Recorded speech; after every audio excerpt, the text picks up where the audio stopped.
Welcome back to Security Confidential. Here is part 2 of our previous discussion.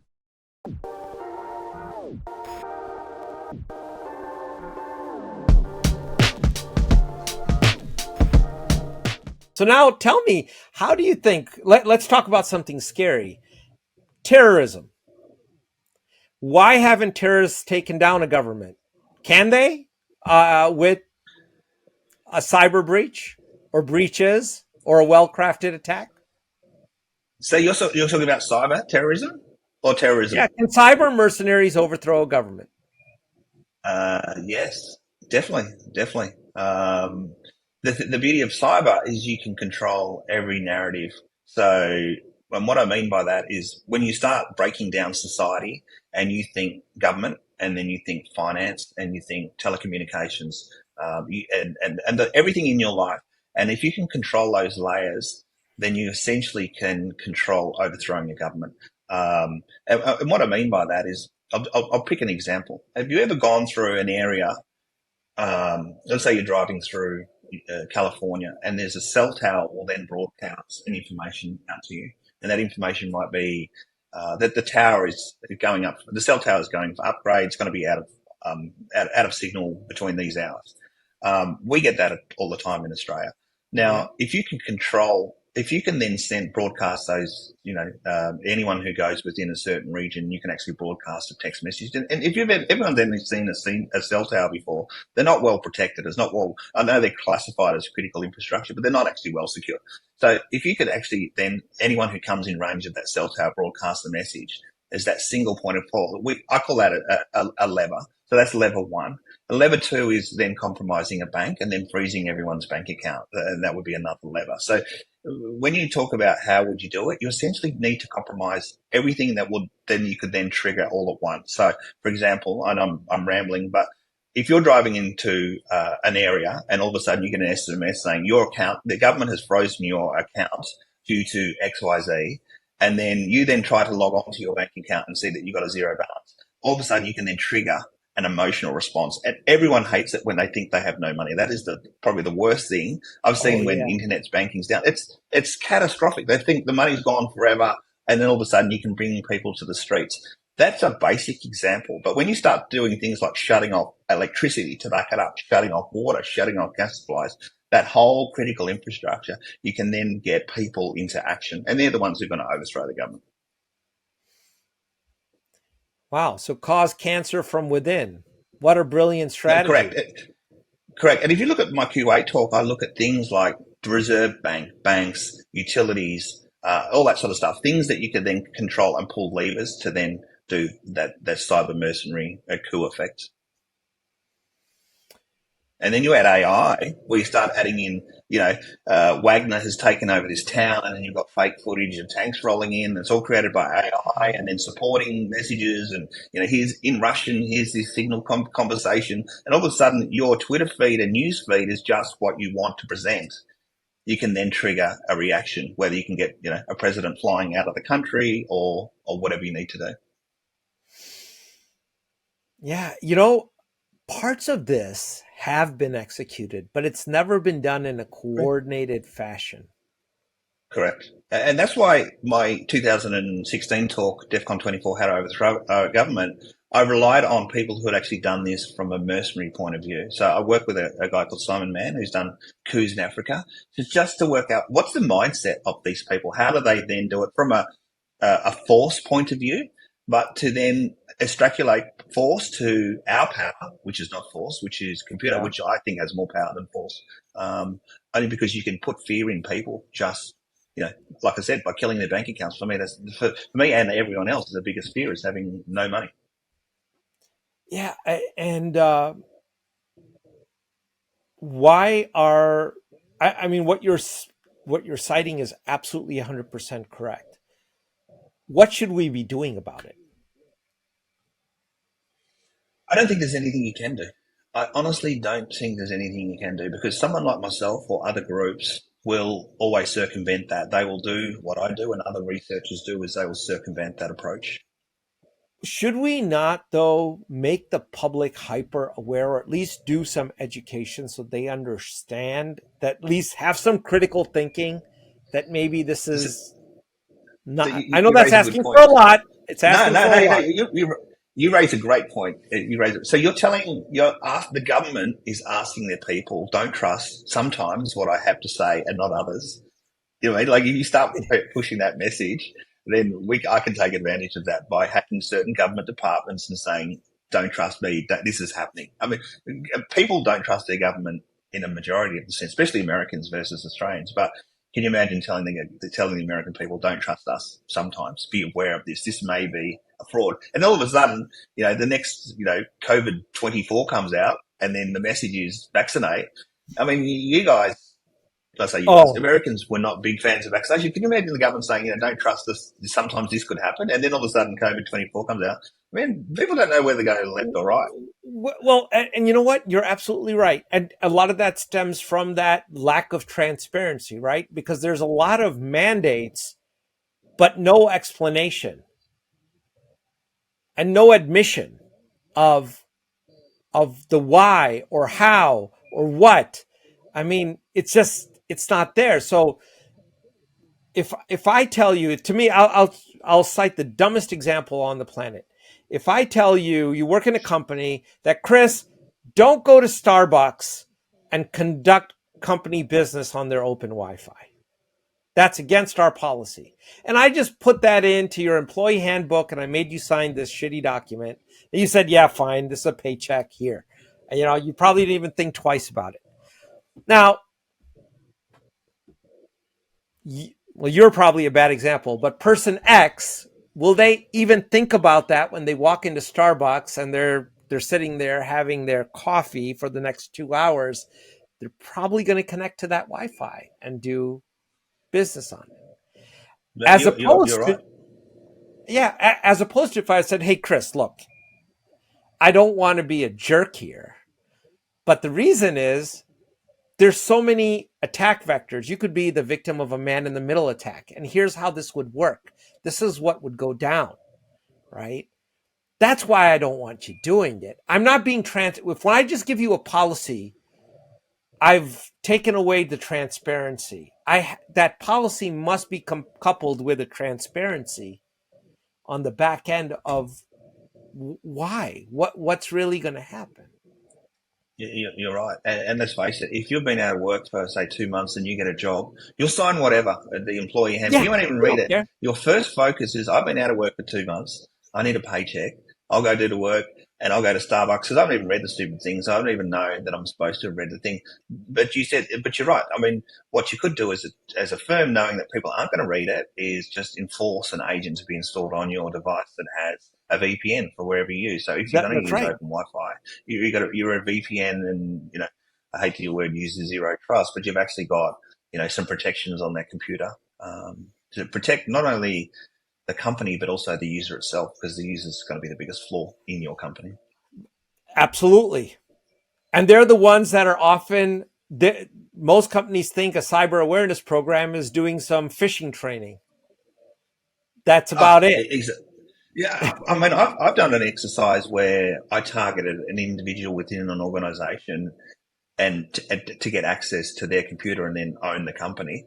But what I didn't know, this person had actually been a victim of identity theft before. Now, I thought being attacked once before, you'd be more vigilant, but that wasn't the case. Now, I put them into a mental breakdown situation because they got hit and the company was blaming them for the attack, and it was just bad luck. But it's you can educate so far, but attackers will get around that system. Sure, they will, right? And in the example you just gave, if the company is blaming that individual, they probably have a really shitty cybersecurity program going, because now everybody else is going to see that and they're going to be like, you know what? I just don't want to report anything, talk about anything, you know, let them go Yeah, figure it out. And attribution is a big yep, problem in our industry anyway. So I'll roll the dice yeah, on this, exactly. Yeah, I'd and rather get sacked for doing nothing. yeah. So one of the things that you've talked about or you've used quite extensively is SIM logic and extensive advanced methods. For our cybersecurity engineers that listen to this podcast, what are some tips and guidances that you can give that might be like things, food for thought, that they wouldn't have thought about in tuning or writing rules or things of that sort? No, definitely. So my first thing is I'm a hacker by trade, so that's my primary function, and we created a SIEM platform. So for those who are in the SIEM space, the job that we try to do, and what other vendors do too, is try to make their life as easy as possible. And what I mean easy as possible is look for things like playbooks will save your life. And if you have an extensive playbook, and what I mean by a playbook is essentially it's a bunch of ifs. If something happens, do the following. And if those are automated processes, it can make your life a hell of a lot easier. So my key for any SIEM, XDR, SOAR users out there is to spend all the time you have focusing on SOAR playbooks. And what I mean by that is have something that will automatically open a ticket for you, that will pre-fill the details for you, that'll bring in information from other outside sources such as FBI and those sort of open source feeds to fill out that request for you, to take the workstations offline, that, in case it's a ransomware attack, to lock out the people's accounts in AD that were affected by the attack, and do things like automatic recall of email addresses. If you can spend your career, when I say career, in this period of your career focusing on playbooks, that will really save time in your life, which is what I focus in on. Is the end user, the security analyst is already under a lot of pressure anyway with the amount of attacks coming in, both false and true positive, is just make your life a hell of a lot easier with playbooks. That's great advice. Security orchestration is a big deal. So yes, it is. It is the biggest deal. I mean, security. I'm going to say I'm lazy by nature, and if you can make your life a hell of a lot easier, so you can do other stuff, you can do research, you can go present at DEFCON, all that sort of stuff. Then playbooks are your must have. yeah, and I don't think you're lazy. The amount of thought that you go into probing various processes and saying, you know what, I'm going to break this thing. That's the one. polar opposite. It's the one-eyed man is king in the land of the blind. Well, you're just being humble there, but we all know that you come with a great experience record and a great track record of proving people wrong. So, and for the right causes.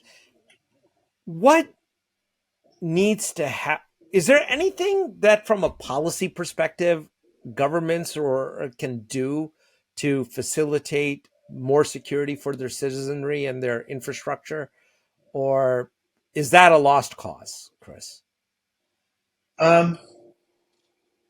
It's a good question. I don't know if I'm the best person to answer that. I'm going to say I'm very right wing on this one. So what I mean by that is my thoughts are, especially in America, everyone, when I say everyone, a lot of people join the military. Either they go straight in the military, they want to tour the world, they want to do all that sort of stuff. And I think that's great, but I think we really need to start putting those people straight into cyber. So when you're 18, if you want to see the world, yeah, we'll get you to see the world, but I want you learning these skills, not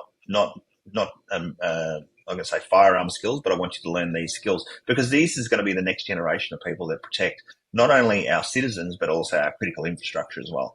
And you'll start to see things like critical infrastructure start to expand. All of a sudden we're talking about, in old school critical infrastructure, we're talking about power and water and gas and telecommunications, but we're starting to see that, especially in the legal profession, they're trying to expand on things like that. They want things like personal data to be critical infrastructure, like protecting that sort of stuff. I'm starting to see legislation put in front of people. And like you, I'm doing that look too, thinking that's a big stretch. But yeah, it's a huge stretch. It's unfathomable that they could even try and do that. But so my thing is train early and train young and get them so that this is normal for them. If it's normal for an American to go to a military, like that's normal, then we need to put them into cyber training straight from the start. What about, Chris, going with a thought that, and this might seem rather extreme too, but we accept certain inefficiencies, and for real critical infrastructure, which, like in the United States, that's power. If we lose power, that's the end. I mean, I don't know that this society would really survive without electricity. My grandparents' generation, absolutely, they're tough. Oh yeah. But These guys, I don't know. We go back to old school. Like some things are not on the web. That's it. End of story. We realize it's not sexy, it's not convenient.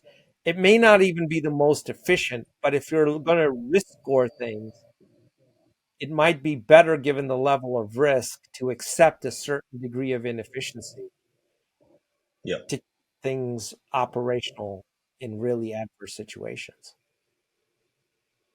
But and what are you envisaging for protecting power? Well, I'll tell you. Well, like with power, we've automated so many things. You look at the way all the switching, load balancing, everything is managed. The whole damn thing is computerized, and that's fine when everything's running right. But how about having some old-fashioned mechanical switches that you can't hack? So if Yeah. things go down, that fella can go into the power plant and just throw the metaphorical switch, if you will, and say, nah, okay, I'm taking the computer offline. We're going to go back to the old analog dials here, and we're going to manage this thing. I'm using that. That may be a bad example, but Yeah, I understand. but have that notion that maybe we shouldn't trade everything for convenience, and maybe some things I understand. are, important enough that you accept the inconvenience it'll cause by not enabling a lot of automation that becomes hackable then. Yeah. Yeah, I mean, like the unmanned substations, and because they're all automated now, you don't need anyone doing any You don't maintenance. need And anybody then there. there was a case in America where people were shooting at the transformers and draining them of machine oil, which would then Yeah. cause a failure. So Yeah, and those cost millions of dollars, and there's only so many of those transformers, and they're all made in correct. China. And it takes, if you don't have one in storage, could take you several months to get a new one. I mean, there's a whole litany of things with that example.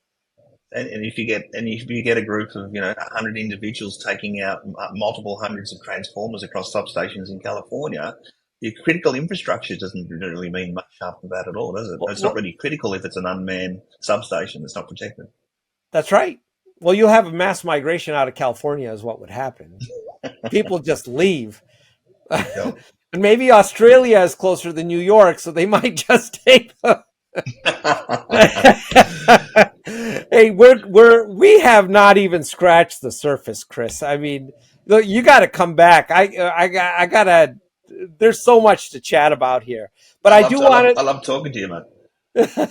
I do want to give you the last couple of minutes to plug whatever the hell it is that you want to plug and let our audience know about. So it's your floor, my friend. Yeah. Go for it. Yeah, thank you. And I actually have nothing to plug. So I did my last talk in DEFCON 30 last year, and Okay. I'm in now a research phase. So I'm going to be in a research phase for the next 3 to 4 years. So I won't.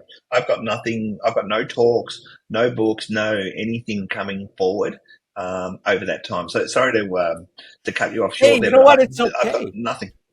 Yeah. So can we ask what you're researching? Yeah, and I touched on it right at the start of the conversation. Banking, licenses, and private equity firms. So I'm researching that whole, setting up a PE firm, banking license, banking charter, hedge fund type sort of stuff. I'm going through that whole process of what does that look like for setting it up from go to work. I'm looking for It's a what you very said, process interesting flaws within that system. process. I'm not familiar with all of it, but I'm familiar with bits and pieces of it. I'm going to be eager to see what you find because there's some parts of it where you actually have to deposit cash and lots of it, Agree. right? But again, if you're knocking over people for a couple million here, a couple million there, I mean, the kind of cash that you're going to find, it's pocket change how little It money is you need to put in to create a banking charter. So Exactly. And I don't know if your listeners know that you can go on the dark web right now and you can, $2,000 in cash, you can buy $10,000 worth of Bitcoin because it's stolen Bitcoin. So there's just, you look at that sort of thing there and all of a sudden, that sort of $10 million deposit for a banking license is not so extreme after all. it's not so extreme. It's not so extreme. Yeah. You just have to be in an unextraditable country when you do all this stuff. Exactly. Well, or using a fake identity from my first talk. Oh yeah, if you get Kermit the Frog, who's the head of the banking charter, and that's Donald Duck's second cousin, more power to you. Then That's exactly right. And poor Miss Piggy died, and then all of a sudden you got her insurance money, and you got a $10 million check for the insurance payout. oh yeah, that's brilliant. We're going to put a link to that DEFCON talk in the. We didn't even get into that, but you described the entire process in pretty decent detail, and your book really gets into it into a lot of more detail on how you can create, assume, and delete an identity, quote unquote. Yeah. And in the United States, it's really easy. It's actually easy. really easy to do. Yeah. And you can still do it. Nothing's changed. Well, it would require an act of Congress, and we know where that's going today. There is no act of Congress happening per se. Yeah. I mean, you look at the most basic thing, and I'll end it on this, is our Social Security numbers, right? The fact that you can't actually change those or nullify those, it's created a huge advantage for the hacker. I agree. Because once that's out there, and it's absolutely out there. They're all out there. You can buy them online in any database around the world. Yep, absolutely. Absolutely. Well, Chris, it was a pleasure. We won't keep you much longer. We'll let you get to your coffee or tea. I don't know what it is in your part of the world. Coffee, mate. Coffee, is it? So you guys departed from the Brits there a little bit, huh? Yeah, a long time ago. Well, enjoy that fresh cup, and it was a real honor to have you here. Thank you so much. Lovely to talk to you, mate. Take care, man.